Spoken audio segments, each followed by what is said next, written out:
تو جی حدیث پاک میں آ گیا ہے کہ نبی کریم صلی اللہ علیہ وسلم نے فرما دیا ہے کہ میری امت شرک نہیں کر سکتی. پھر وہ کس انداز میں بیان کرتے ہیں کہ میری امت شرک نہیں کر سکتی. جب امت شرک نہیں کر سکتی تو اب کوئی فکر کی بات نہیں ہے. اور یہ جو چیز ہے یہ لوگ اس کو بنیاد بناتے ہیں. جب اس طرح کے بیانات اور تقریریں سنتے ہیں تو پھر وہ لوگ غیر اللہ کی نظر و نیاز منت چڑھاوے بھی چڑھاتے ہیں اور اس کے ساتھ وہ سجدے بھی کرتے ہیں. حالانکہ یہ جو حدیث مبارکہ ہے اس کی تشریح میں، اس کی شرح میں اہل سنت والجماعت کے جو متفقہ شارحین ہیں جن کو سب مانتے ہیں، مثال کے طور پر امام نووی رحمۃ اللہ علیہ ہیں، علامہ عینی رحمۃ اللہ علیہ ہیں، علامہ طاہر پٹنی رحمۃ اللہ علیہ ہیں، تو انہوں نے یہ بات لکھی ہے کہ اس حدیث کا مطلب یہ ہے کہ ساری امت شرک پر لگ جائے ایسا نہیں ہو سکتا، اور کچھ لوگ شرک کریں گے وہ اس حدیث کے خلاف نہیں ہے. بات سمجھا رہی ہے؟ یعنی یہ نہیں ہو سکتا کہ ساری امت ہی شرک کے اوپر لگ جائے، ایسا نہیں ہوگا. یہ مطلب ہے اس حدیث مبارکہ کا. ورنہ وہ تمام آیات جس میں اللہ پاک نے شرک کی مذمت فرمائی ہے یا شرک کی سزا بیان فرمائی ہے یا شرک سے منع فرمایا ہے، اور وہ تمام احادیثیں جس میں رسول اللہ صلی اللہ علیہ وسلم نے اپنی امت کو شرک سے منع فرمایا ہے، پھر تو ان آیات اور حدیث کا کوئی مقصد نہیں ہوگا. مجھے بات صحیح ہے کہ نہیں؟ جی. مثال کے طور پر صحیح بخاری پہلی جلد میں حدیث ہے کہ رسول اللہ صلی اللہ علیہ وسلم اپنے صحابہ کرام سے جب بیعت لیتے، کن سے؟ صحابہ کرام سے. اس کو بیعت اصلاحی کہتے ہیں. تو حضور پاک صلی اللہ علیہ وسلم اس میں یہ شرط بھی رکھتے تھے کہ اللہ تشرکوا باللہ شیئا، تم اللہ کے ساتھ کسی کو شریک نہیں ٹھہراؤ گے. تو صحابہ تو پہلے مسلمان ہیں نا، وہ تو پہلے مسلمان ہیں، کلمہ پڑھنے والے ہیں، لیکن حضور پاک علیہ السلام کس چیز پہ بیعت لے گئے کہ تم اللہ کے ساتھ کسی کو شریک نہ کرنا. تو اگر یہ امت شرک نہیں کر سکتی تو نبی علیہ السلام شرط کیوں رکھ رہے ہیں؟ ایسے قرآن پاک میں ہے یا ایھا النبی اذا جاءک المؤمنات، اے نبی صلی اللہ علیہ وسلم جب ایمان والی عورتیں آپ کے پاس آئیں تو آپ ان سے بیعت لیں. آگے اس کی جو شرطیں بیان فرمائی ہیں ان میں یہ بھی ہے اللہ یشرکن باللہ شیئا، کہ وہ مسلمان عورتیں، مومن عورتیں اللہ کے ساتھ کسی کو شریک نہیں بنائیں گی. تو بہت ساری ایسی آیات ہیں اور حدیث بھی ہیں جس میں رسول اللہ صلی اللہ علیہ وسلم نے منع فرمایا، اللہ پاک نے بھی شرک سے منع فرمایا. تو اب یہ بات واضح ہوگی کہ اگر اس حدیث کا یہ مطلب لیا جائے کہ یہ امت شرک کر ہی نہیں سکتی تو پھر ان آیات اور حدیث کا کوئی مطلب نہیں بنتا. اتنی بات آپ کو سمجھ آئی کہ نہیں آئی؟ یہ تو پہلی بات ہے.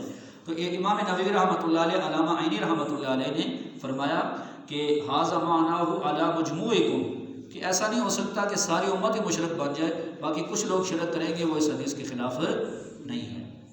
اور ایسے ہی حدیث مبارکہ کے اندر رسول اللہ صلی اللہ علیہ وسلم نے بھی اپنی امت کو بڑی سختی کے ساتھ شرک سے منع فرمایا. تو لہٰذا یہ مطلب نہیں ہے جو لوگ غلط مطلب بیان کرتے ہیں.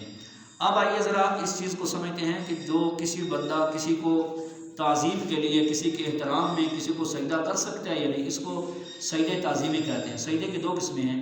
ایک سجدہ وہ ہوتا ہے جو بندہ خالق اور مالک اور معبود سمجھ کے کسی کے سامنے سجدہ کرتا ہے، وہ ہوتا ہے سجدہ عبادت کے لیے. ایک یہ ہے کہ بندہ کسی کو خالق، مالک یا معبود تو نہیں سمجھتا، لیکن کسی ولی کو یا پیر کو یا کسی نبی کو یا پیغمبر کو ان کی عظمت کے پیش نظر، ان کے احترام کے پیش نظر کیا ان کو سجدہ کر سکتا ہے یا نہیں. تو اس میں اہل سنت والجماعت کا بالکل متفقہ یہ نظریہ ہے، اس میں کوئی اختلاف نہیں ہے کہ تعظیماً بھی سجدہ ایسے ہی حرام ہے کہ جیسے کسی کو عبادت کے طور پر سجدہ کرنا حرام ہے. یعنی اللہ کے علاوہ کسی اور کے لیے، غیر اللہ کے لیے جیسے عبادت کے طور پر سجدہ حرام ہے تو ایسے ہی تعظیماً بھی سجدہ کیا ہے؟ حرام ہے. اس میں کوئی اختلاف نہیں ہے. اسی وجہ سے احناف جو فقہائے احناف ہیں انہوں نے تو بڑے واضح لفظوں میں، علامہ شامی رحمۃ اللہ علیہ اور شمس الائمہ سرخسی رحمۃ اللہ علیہ، انہوں نے تو اس آدمی پہ کفر کا فتویٰ لگایا ہے کہ جو اللہ کے علاوہ کسی اور کے سامنے سجدہ کرتا ہے.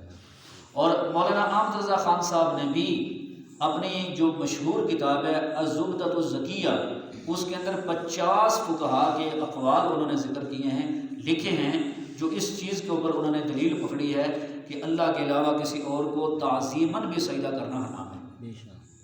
تو اس میں کوئی اختلاف نہیں. البتہ کچھ لوگوں نے جان بوجھ کر اس مسئلے کو متنازع بنا دیا، اور وہ جو میں نے حدیث سنائی ہے اس حدیث کو بیان کر کے مطلب غلط بیان کرتے ہیں اور کہتے ہیں جی سجدہ تعظیمی میں کوئی حرج نہیں ہے. اب ذرا کچھ دلائل بھی میں حضرات کی خدمت میں عرض کر دیتا ہوں، وہ بھی سماعت فرما لیں. قرآن پاک میں ایک واقعہ تو یہ ہے حضرت آدم علیہ السلام کا، ایک واقعہ حضرت یوسف علیہ السلام کا ہے، اس کی وضاحت میں نے پرسوں کے درس میں کر دی تھی.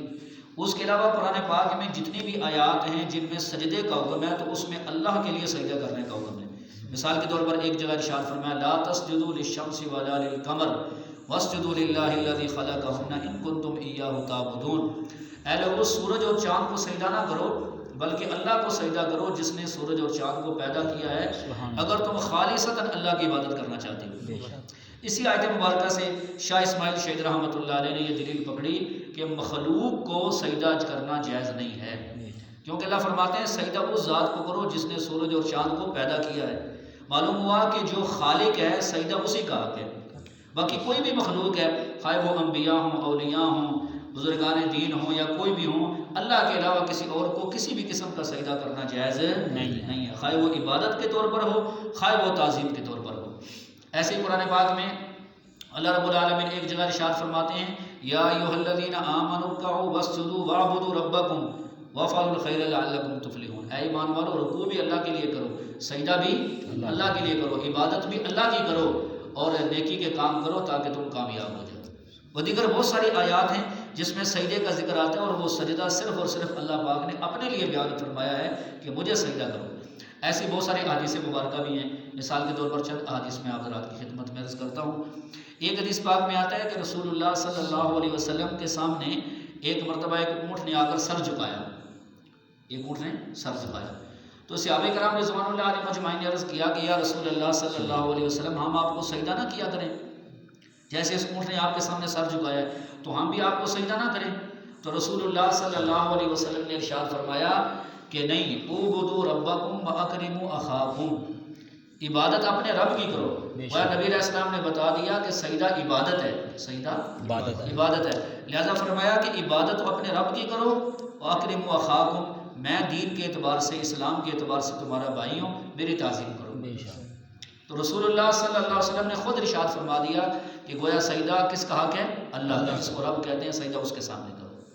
ایسے ایک مرتبہ ایک صحابی کسی علاقے میں گئے، حدیث پاک میں آتا ہے، اور انہوں نے وہاں پر دیکھا کہ لوگ اپنے بادشاہ کو سجدہ کرتے ہیں، تو انہوں نے آ کر حضور صلی اللہ علیہ وسلم کے سامنے اس چیز کو بیان کیا کہ یا رسول اللہ صلی اللہ علیہ وسلم وہاں میں نے دیکھا کہ لوگ اپنے بادشاہ کو سجدہ کرتے ہیں، تو آپ تو زیادہ حقدار ہیں کہ ہم آپ کے سامنے سجدہ کیا کریں۔ تو حضور صلی اللہ علیہ وسلم نے منع فرمایا اور فرمایا کہ اللہ کے علاوہ سجدہ کسی کو جائز نہیں ہے۔ فرمایا کہ اگر میں اللہ کے علاوہ کسی کو کسی کے سامنے سجدہ کرنے کا حکم دیتا تو بیوی کو حکم دیتا کہ وہ خامند کے سامنے سجدہ کرے، کیونکہ خامند کا اس کے اوپر بہت بڑا حق ہے، لیکن اس کی بھی نبی علیہ السلام نے اجازت نہیں دی۔ ایسے ایک مرتبہ ایک اور صحابی نے حضور پاک صلی اللہ علیہ وسلم کے سامنے سجدہ کرنے کی اجازت مانگی، تو حضور صلی اللہ علیہ وسلم نے سوال کیا، نبی علیہ السلام نے پوچھا کہ یہ بتاؤ کہ اگر میری وفات کے بعد تمہارا گزر میری قبر کے پاس ہو تو کیا میرے قبر پر سجدہ کرو گے؟ سمجھ آ رہی کہ نہیں آ رہی؟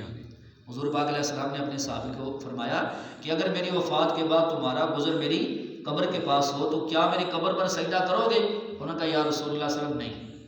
وہ صحابی کا یہ عقیدہ تھا کہ حضور پاک کی وفات کے بعد آپ کی قبر پر سجدہ جائز نہیں ہے۔ اب یہاں مطلقاً اس میں کوئی نہیں ہے کہ عبادت کے لیے ہے یا تعظیم کے لیے، مطلقاً یا رسول اللہ میں نہیں سجدہ کروں گا۔ تو نبی علیہ السلام نے فرمایا اس کا مفہوم یہ ہے کہ اگر میری وفات کے بعد تو میری قبر پر سجدہ نہیں کرو گے تو اب میری زندگی میں بھی میرے سامنے سجدہ نہ کرو، میری زندگی میں بھی میرے سامنے سجدہ نہ کرو۔ اور ایک حدیث میں حضور صلی اللہ علیہ وسلم نے ارشاد فرمایا الا، خبردار، تم سے پہلے جو لوگ تھے انہوں نے اپنے نبیوں اور اپنے بزرگوں کی قبروں پر سجدے کرنا شروع کر دیے۔ الا انی انہاکم ذالک، خبردار میں تمہارا نبی تمہیں منع کرتا ہوں کہ کسی نبی اور کسی بزرگ کی قبر پر سجدہ نہ کرنا۔ اب آپ مجھے بتائیں کہ جس کام سے نبی پاک صلی اللہ علیہ وسلم منع فرما دیں اس سے رک جانا چاہیے کہ نہیں؟ منع ہو جانا چاہیے کہ نہیں؟ تو یہ وہ احادیث ہیں۔ اور ایسے ایک مرتبہ حضور صلی اللہ علیہ وسلم نے اپنی وفات سے پہلے فرمایا لعن اللہ الیہود والنصارى اتخذوا قبور انبیاء مساجدا، اللہ لعنت کرے یہودیوں عیسائیوں پہ کہ جنہوں نے اپنے نبیوں کی قبروں کو سجدہ گاہ بنا لیا، اور پھر دعا فرمائی کہ یا اللہ میری قبر کو، یا اللہ میری قبر کو بت نہ بننے دینا کہ لوگ اس کی پوجا شروع کر دیں، اور اللہ تعالیٰ کا غضب بھڑک اٹھا ان لوگوں پہ کہ جنہوں نے اپنے نبیوں کی قبروں پہ سجدے شروع کر دیے۔ تو حضور پاک علیہ السلام کی دعا اللہ نے قبول فرمائی کہ نہیں؟ سارے بولے قبول فرمائی نا۔ تو نبی علیہ الصلوۃ والسلام نے یہ گویا یہ بھی بتا دیا کہ ان لوگوں پر اللہ کی لعنت ہوئی ہے کہ جنہوں نے اپنے نبیوں اور اپنے بزرگوں کی قبروں پر سجدے شروع کر دیے۔